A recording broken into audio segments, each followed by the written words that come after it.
Hello everyone, in this video we are going to read section C of unit 7 of class 6 English. The story is The Enchanted Shirt. First discussion about the word enchanted. Enchanted का मतलब होता है magical qualities वाला, जैसे कि किसी ने मंत्रोच्चारण करके इसमें कुछ मैजिकल क्वालिटीज़ डाल दिए हों। अब फोबिया क्या होता है? तो फोबिया एक अनरीजनेबल डर है जो कि हमें कभी किसी भी कारण से हो जाता है, चाहे वो हाइट हो, वाटर हो या फायर हो। और क्या इनमें से कोई ऐसी भी चीज़ें हैं जिससे आपको डर लगता हो विदाउट ए रीज़न? तो आप अपने पार्टनर से इसे शेयर कर सकते हैं। Now you can talk to your parents regarding this because you won't have a partner because you are sitting in Holmes.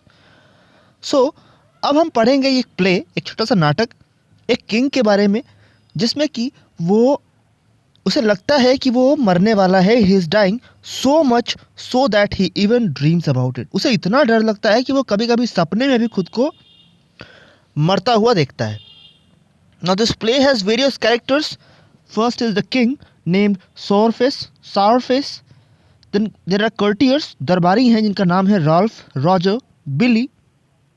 King का एक अटेंडेंट है जिसका नाम है जिम, और एक वेगाबॉन्ड, एक बंजारा सा, एक भटकने वाला इंसान जिसका नाम है जॉन. कुछ एक फिजिशियंस भी हैं स्टोरी में, जैसे कि doctor Truly, doctor sharp, doctor 1, 2 and 3.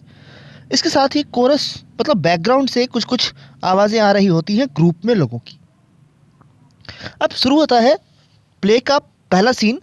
Royal palace का सीन है, दोपहर के बाद का समय. किंग साउरफेस अपने चैम्बर में बैठे हैं, गहरी नींद में सोए हुए हैं और खर्राटे भी ले रहे हैं. The king is sure that he is sick, though his skin is clear and bright. He wonders which illness to pick, though he is a healthy sight. अब एक पीछे से आवाज़ आती है कि राजा श्योर है कि वो बीमार है, हालांकि उसका स्किन काफ़ी क्लियर है और रंगत उसकी काफ़ी अच्छी है, वो काफ़ी गोरा चिट्टा है. और वो जानना चाहता है कि आखिर उसे कौन सी ऐसी बीमारी हुई है, हालांकि दो वो देखने में बिल्कुल हट्टा कट्टा है. He is a healthy sight. Doctor 1 वहीं पे है, वो कहता है, your highness, it pains me to bid you farewell. मुझे काफ़ी दुख हो रहा है आपको अलविदा कहते हुए. आपको कॉलेरा बीमारी हो चुकी है और सिर्फ भगवान ही आपको क्योर कर सकते हैं, बचा सकते हैं. Soon you will have to say goodbye to this world. आपको जल्द ही इस दुनिया को अलविदा कहना पड़ेगा. Then comes doctor 2. वो कहता है, I am afraid your majesty, my diagnosis is tuberculosis. Doctor 2 कहता है कि मुझे भी डर है महाराज कि आपको ट्यूबरक्यूलोसिस हो चुका है, और भगवान की दया हुई तो वो आपको ठीक कर सकते हैं, नहीं तो आपके लिए कोई होप नहीं है. मैं भी आपको अलविदा कहता हूँ. Then comes Dr. 3 who says, my sincerest apologies, Your Highness, but I have to agree with my fellow physicians. You are suffering from a rare disease called automenta- automental focus, which we have no pills for that. वो कहता है कि मैं भी आपसे क्षमा चाहता हूँ महाराज. मैं भी अपने बाकी दोनों साथी फिजिशियन से अग्री करता हूँ. आपको एक बहुत ही खतरनाक बीमारी हुई है, उसका नाम है ऑटो मेंटल फोकस, जिसकी दवाइयाँ आज तक हमारे पास उपलब्ध नहीं हैं. तभी राजा उठ बैठता है और चिल्लाता है अपने अटेंडेंट्स और कर्टियर्स को बुलाने के लिए. Sourface says, courtiers, attendants, where are you? Roger says, yes, your majesty, here we are at your service. Jim, give his highness some water from the silver goblet. Roger वहीं आता है और कहता है कि हाँ महाराज, हम लोग तो यहीं आपकी सेवा में उपलब्ध है. जिम, ज़रा महाराज को उस चांदी के जग में से थोड़ा सा पानी दो पीने के लिए. सॉरफेस कहता है, ओ कहाँ है वो रोग, वो झूठे मक्कार फिजिशियंस, वो हैं कहाँ? Those monsters, they can't cure me. वो मुझे ठीक नहीं कर सकते. ऑफ विद देयर हेड्स, उनका गला सर से अलग कर दो, उनके गर्दनों को सर से अलग कर दो. ऑफ विद देयर हेड्स, क्या वो पागल हो गए हैं? He shrieks so loudly that the courtiers and attendants fall backwards. वो इतना जोर से चिल्लाता है कि उसके सारे courtiers, दरबारी और अटेंडेंट्स जो है वो पीछे की तरफ गिर पड़ते हैं. Ralph, but your majesty, nobody, no physician has been here to see you. Ralph कहता है कि महाराज लेकिन यहाँ तो कोई आपको देखने आया ही नहीं था, कोई फिजिशियन नहीं आया था। सावरफेस कहता है, ओ तो शायद मैं ज़रूर कोई बुरा सपना देख रहा होऊंगा। और वो रियलाइज़ करता है कि राल्फ ने जो कहा था, what did you say, did I not tell you to find more doctors, don't you realise I am very ill, I have to get cured. वो कहता है कि क्या तुम्हें याद नहीं मैंने तुम्हें क्या कहा था, मैंने तुम्हें कहा था और डॉक्टर्स ढूंढ कर लाओ, क्या तुम्हें नहीं लगता कि मैं बीमार हूँ। जिम थोड़ा स्टटर लड़खड़ाते हुए कहता है, but your highness you are so healthy, I mean so wealthy, you can never be, I mean ever be cured. Jim कहता है कि महाराज आप इतने हेल्दी हो, मेरा मतलब है आप इतने अमीर हो कि आप बीमार नहीं पड़ सकते, मतलब आपको ठीक करने की कोई ज़रूरत नहीं है। सावरफिश कहता है, guards take this rogue away and flog him, ले जाओ और इसे टांग दो, he dares to tell me I am healthy. उसकी इतनी हिम्मत हुई कि वो मुझे ये बोले कि मैं हेल्दी हूँ। देन कम्स जिम, दोबारा अभी भी लड़खड़ा रहा है, mercy mercy your highness, I mean my most ill sovereign, I am your loyal servant. Jim लड़खड़ाते हुए कहता है कि दया करो महाराज, दया करो, आप ही तो मेरे आप ही तो मेरे सब कुछ हो। I am your most loyal servant, मैं आपका सबसे वफादार सिप नौकर हूँ। तो Sourface says, all right, I will spare you this time, but be careful, never presume to know more than your king. इस बार तो मैं तुम्हें छोड़ रहा हूँ, लेकिन ध्यान रखना कि कभी भी अपने राजा से ज़्यादा जानने की कोशिश मत करना। अगर मैं कह रहा हूँ कि मैं बीमार हूँ, आई एम इल, तो मैं बीमार हूँ। कौन भला जानेगा राजा से बेहतर। Now you Ralph get going and find some more physicians. Ralph अब तुम जाओ और कुछ और फिजिशियंस ढूंढ कर लाओ। अब जो कोर्टियर्स थे, अटेंडेंट्स थे, वो रूम से जाते हैं। The king does cartwheels on the bed. A little while later Rolf announces the arrival of 2 physicians. अभी थोड़ी देर के बाद रॉल्फ आता है और 2 फिजिशियंस के आने की इन्फॉर्मेशन राजा को सुनाता है। रॉल्फ कहता है, your majesty 2 famous physicians seek an audience with you. वो कहते हैं कि महाराज 2 फिजिशियंस हैं जो आपसे मिलना चाहते हैं। Sourface says, what are their credentials, उनकी क्वालिफिकेशंस क्या है पहले ये बताओ। राल्फ सेज, एक तो काफ़ी गरीब है लेकिन स्टूडियस है, काफ़ी पढ़ाकू है, और has never had time to grow fat, और उससे समय ही नहीं मिला कि वो मोटा हो सके। मतलब he was criticising the king, क्योंकि वो काफ़ी मोटा हो चुका था। जो दूसरा है, उसे अपने पेशेंट्स के साथ कभी परेशानी नहीं हुई, अगर वो ठीक हो गए तो उसे अच्छा खासा पे भी करते, और अगर वो मारे भी गए तो उनके हेयर्स, उनके उत्तराधिकारियों ने उसे डबल पैसे दिए। सावरफिश कहता है कि ये तो काफ़ी इंटरेस्टिंग है, भेजो उनको, send them in. Physicians doctor Truly and doctor Sharp enter. Doctor Truly कहते हैं, long live your highness. Doctor Sharp, long life to you your majesty. अभी इन बातों को सुनकर सावरफिश फिर झुंझलाता है और कहता है, oh stuff and nonsense, we will see how long I live. वो तो हम बाद में देखेंगे कि मैं कितना लंबा टिकता हूँ, मैं कितना लंबा जीता हूँ। I know I have got the most terrible disease, मुझे पता है कि मुझे बहुत ही भयानक बीमारी हुई है। अगर तुम इसका इलाज पा सकते हो तो तुम मुझे कह सकते हो, long live your highness and long live to you your majesty. पहले मेरी बीमारी का पता करो, उसके बाद मैं बात करूँगा कि मैं तुम जैसे बेवकूफ़ों के साथ सिर्फ इमेजिन करने में नहीं रहता। Doctor Truly says, well your highness, we must examine the royal physique. महाराज हमें अब अपने शरीर को एग्जामिन करने का मौका दीजिए। मैं शुरू करता हूँ आपकी आंखों से। ऑल वेल हियर, यहाँ तो सब ठीक है। नाउ द पल्स, पल्स भी ठीक है। नाउ द लंग्स, लंग्स भी ठीक है। बैक, ओ वो भी ठीक है। Oh what's this I hear, ये मैं क्या सुन रहा हूँ। The sound of a sound heart, ये तो एक काफ़ी अच्छे हार्ट की आवाज़ है। एंड रोबस्ट लंग्स, काफ़ी पावरफुल लंग्स की धड़कने की आवाज़ है। Your majesty, I am so pleased to diagnose that you are as healthy as a fattened yearling, as fit as a fiddle. महाराज आपको देखने पर तो यही लगता है, आपकी जांच करने पर तो यही लगता है मुझे कि आप बिल्कुल हेल्दी हो, जैसे कि कोई 1-2 साल का घोड़ा जो कि अपनी पूरी एनर्जी पे होता है।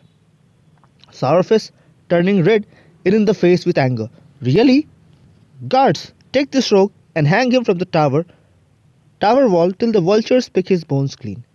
Sourface गुस्से में लाल पीला होते हुए कहता है कि गार्ड्स इसे ले जाओ और इसे टांग दो टावर की दीवारों पर, जहां की गिद्ध इसके हड्डियों तक को नोच कर खा जाए। Doctor truly is dragged away by the guards. Doctor truly को गार्ड्स घसीट कर ले जाते हैं। Doctor sharp says, "Oh, your real highness, let me not delay in diagnosing your ailment, for I fear that it is far more serious than I had previously imagined. Unfortunately, my colleague could not see the symptoms clearly. You see, I am no ordinary physician. My specialization is strange, incurable diseases like you seem to have. Let me examine the royal eyes and tongue." अभी होता क्या है कि जब doctor sharp राजा के इस गुस्से को देखता है तो वो राजा के पास खुद ही जाकर कहता है कि महाराज, मेरे मित्र ने जो गलती की मैं वो नहीं करना चाहता। मुझे पता चल गया है कि आपकी बीमारी कौन सी है और मेरी स्पेशलाइजेशन भी यही है, मेरी खासियत भी यही है कि मैं ऐसी ही बीमारियों को ठीक करता हूँ। तो आप बस जैसा मैं कह रहा हूँ अब वैसा ही करते जाइए। Let me examine the royal eyes. अब मुझे अपने आँख और टंग को एग्जामिन करने दीजिए। Just as I thought, now your majesty please show me your right hand. अब वो कहता है कि मैजेस्टी ज़रा अपना दाहिना हाथ मुझे दिखाइएगा। He bends down to take a pin from his bag and prepares to prick the king's finger for a sample of blood. He quickly pricks the king's right forefinger. वो झुकता है अपने बैग से एक पिन निकालने के लिए और राजा की फिंगर में चुभोने के लिए, ताकि वो एक ब्लड का थोड़ा सा सैंपल ले सके। और वो जल्दी ही किंग के दाहिने हाथ की उंगली में उसे चुभो देता है।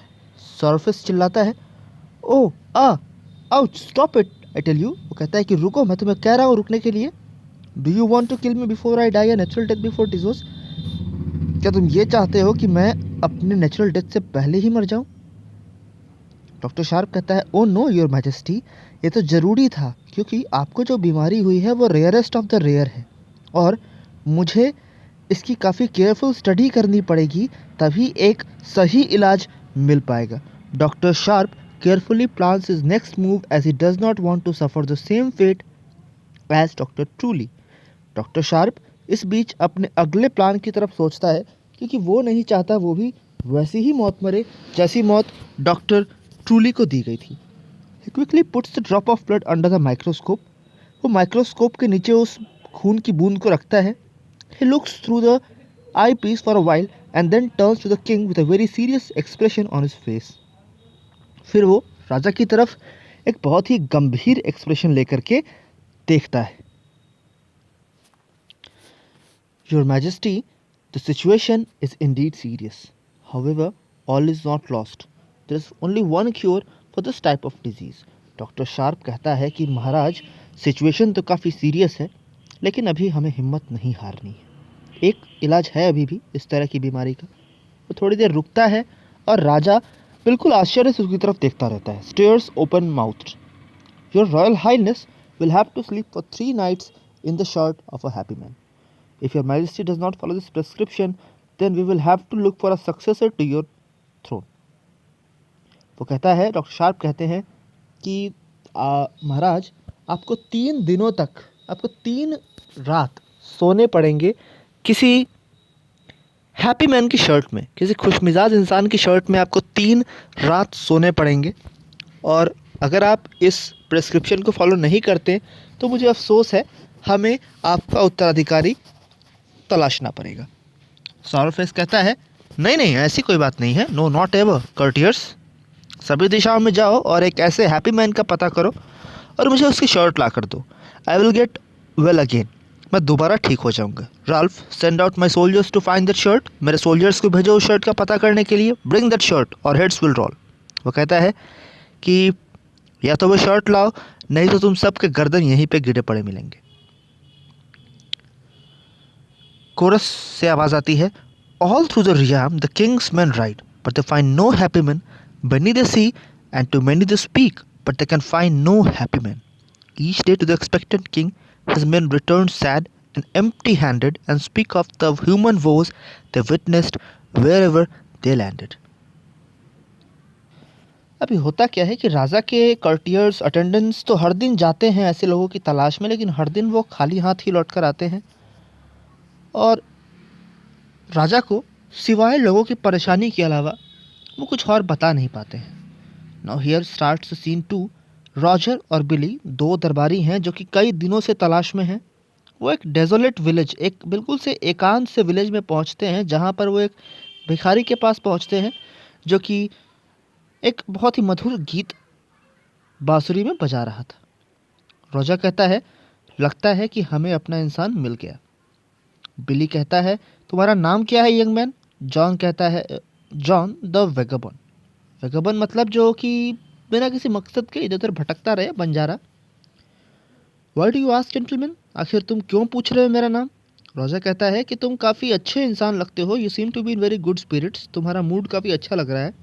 तुम सैड तो बिल्कुल नहीं हो. जॉन कहता है कि और भला मुझे सैड होने की ज़रूरत भी क्या है? मैं तो हमेशा ही बहुत ज़्यादा बिजी रहता हूँ लाइफ को एंजॉय करने में, और वो चीज़ें जिन्हें कि पैसे नहीं खरीद सकते. I have no time to be sad. मुझे सैड होने के लिए समय ही नहीं है. बिली कहता है, ah good fortune, you are just the man we have been looking for. वो कहता है कि वाह कितनी अच्छी किस्मत है, और क्योंकि तुम ही वो इंसान हो जिसकी हम लंबे समय से तलाश कर रहे थे. 1,000 स्वर्ण मुद्राएं हैं तुम्हारे लिए यंग मैन. बस ये शर्ट हमें दे दो. 1,000 gold coins for you right here. 1,000 gold coins ये लो. Then the vagabond bursts out laughing. जो वो बंजारा था वो खिलखिलाकर हंस पड़ा. He laughs so hysterically that Roger and Billy are speechless. वो इस तरह से हंसता है, इतना ज़्यादा हंसता है कि रॉजर और बिली जो हैं कुछ बोल ही नहीं पाते, वो स्पीचलेस रह जाते हैं. हिस्टेरिकल मीन्स लगता है कि जैसे किसी को दौरा पड़ा हो. Continuously laughing. जॉन कहता है, 1,000 gold coins. 1,000 gold coins indeed, if only had a shirt to call my own. वो भी सिर्फ इसलिए कि मैं शर्ट को अपना कहता हूँ. All I can give you is this. मैं तुम्हें सिर्फ यही दे सकता. I have no use for your coins, you can keep them.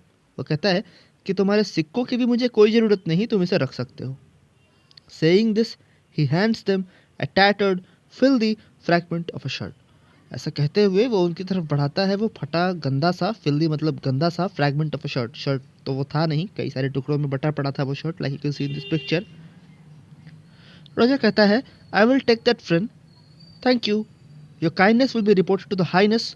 Billy come on, let us hurry to the palace. वो कहता है कि बिली चलो अब जल्दी से हम लोग महल की ओर चले. रॉजर, बिली और बाकी कर्टियर्स असेंबल होते हैं राजा के सामने उस शर्ट को प्रेजेंट करने के लिए. But the king shrinks back in disgust at the sight of the torn piece of cloth. लेकिन राजा अभी भी गुस्से में है उस शर्ट को देखकर जो कि फटा पुराना और काफ़ी गंदा दिख रहा है. He is told about the happy man who gave a piece of his shirt but would not take the king's gold because he did not need it. जब उसे ये बताया जाता है कि ये वो हैप्पी मैन है जिसने कि शर्ट तो दिया है लेकिन उसके बदले राजा से एक भी सोने का सिक्का नहीं लिया क्योंकि उसे इसकी ज़रूरत ही नहीं थी. He wanted to enjoy life and all the things that money cannot buy. वो लाइफ को एंजॉय करना चाहता है और उन सभी चीज़ों को जिन्हें कि मनी नहीं खरीद सकता. Then chorus says, then the king realizes his useless life and his sickness hatched in gloom. He opens his heart and lets in the air of kindness into the room. अब जो राजा है वो अपने इस meaningful life के बारे में सोचता है. And his sickness hatched in gloom. और उस अंधियारे में उसकी जो बीमारी थी वो फूट कर बाहर निकल जाती है. He opens his heart, वो अपने दिल को खोलता है, मतलब काइंड हो जाता है और काइंडनेस को पूरे कमरे में बिखरने देता है. And out he goes into the world and works in his own chosen line. और फिर वो खुद के बनाए गए तौर तरीक़ों से अपनी ज़िंदगी को जीना शुरू भी कर देता है. Blessings are showered, the land is glad and the king is well and fine. सब तरफ से उस पर बारिश होती है ब्लेसिंग्स की. जो लैंड है सब लोग खुश हैं और जो राजा है वो भी अब वेल और फाइन है. This play or this part of the extract has been taken from The Enchanted Shirt by John Hay, who was an American statesman, diplomat, author, journalist, private secretary, and assistant to Abraham Lincoln, the President of the United States, who developed an interest in poetry while studying at Brown University, and he was named as Cross Posh. That's all for this video. We shall meet in next class with next video. Till then, thanks and goodbye.